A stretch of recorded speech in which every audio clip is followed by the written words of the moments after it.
কবির, হ্যাঁ তোর এই ফুলকপি কত করে বল দিনি? একেবারে আসল জিনিসের দিকে নজর দিচ্ছেন ভাই। মান সম্মান ফুলকপি নেন। ইয়ার কি মারতেছিস না? ইয়ার কি মারবো কিসের জন্য? মান সম্মান ফুলকপি কিরাম? বাসার ছাদে চাষ করা হয়, রাসায়নিক মুক্ত, ডেলি সাইডে দেই, টাটকা তাজা নেন। কত করে সেটা করতে হবে? 30 টাকা পিস দিন। শালা সাটামবাজ, হ্যাঁ? তোমার এই ফুলকপি তো ফুলে আইসিইউতে রওনা করেছে। হ্যাঁ, স্কিন ডিজিজ হয়ে গেছে এই ফুলকপি। দেখ কালো কালো হয়ে গেছে, 30 টাকা করে দাম চাচ্ছে। আর পরে বসবো না। এই লাউ কত করে ক? দেন 50। 50 হলে পরে আমারে দুটো দেন দিনি। টমেটো কত করে?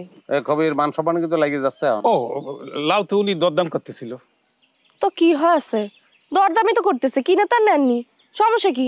আচ্ছা আমি 60 করে দিচ্ছি, হবে? না, এ লাউ তো আপনি নিতে পারবেন না। যে জিনিসের দাম মান্নান একবার করে ওতে কেউ হাত বসাতে পারে না, ওকে নিতে পারবেন না আপনি। তাই নাকি? কেন? কারণ হচ্ছে আমার একটা মান সম্মান আছে। মান সম্মান তো আমারও আছে। দুনিয়ার সব মান সম্মান আপনি তো একলা কিনে নেননি, তাই না? কবির, এই লাউ আমি নেবো, 100 করে দিচ্ছি, তুই দিয়ে দে। আমি 200 করে দিচ্ছি, আমার দিয়ে দাও। না, আপনি নিতে পারবেন না তো, আপনি কোনোভাবেই নিতে পারবেন না।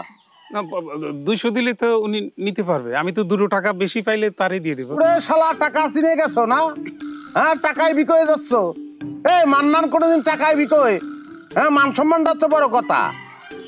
200 তো দিচ্ছিস নে তুই। আচ্ছা 500 করে দে। 1000 করে আমি দুটো নিচ্ছি। 1000 হলি পরে এলাম। পকেটের অবস্থা বুঝে কিন্তু দাম কবেন, হ্যাঁ? পকেটে যদি টাকা না থাকে তালি পরে দরদাম করতে আসবেন না। এই মেয়ে, এই মান্নানের পকেট সম্পর্কে কোনো ধারণা আছে তো? ঢাকা শহর 6 তলা বিল্ডিং, ভাড়া পাই মাসে লাখ টাকা। ওই 1 লাখ টাকা দিয়ে লাউ কিনে কুত্তরে খাওয়াই দেবো আমি। মানুষ চেনো না। এই ধর, ধর, যাচ্ছে সব দিলাম। কত? 2501। কি করতেছিস? 2500 কি করতেছিস কি তুই? ভাই মালের দাম তো অটো নিলাম, ওইটা গেছে। 2501, 2502। 3000। তাহলে পরে আমার ঘড়ি না ভাই, আমার ক্যাশ লাগবে ভাই, আপনার টাকা ধরেন। 3000। 1 2 3।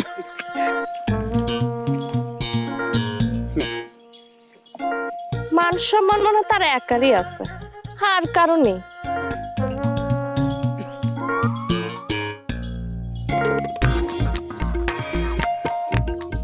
তোরে নিলামে তুলবো।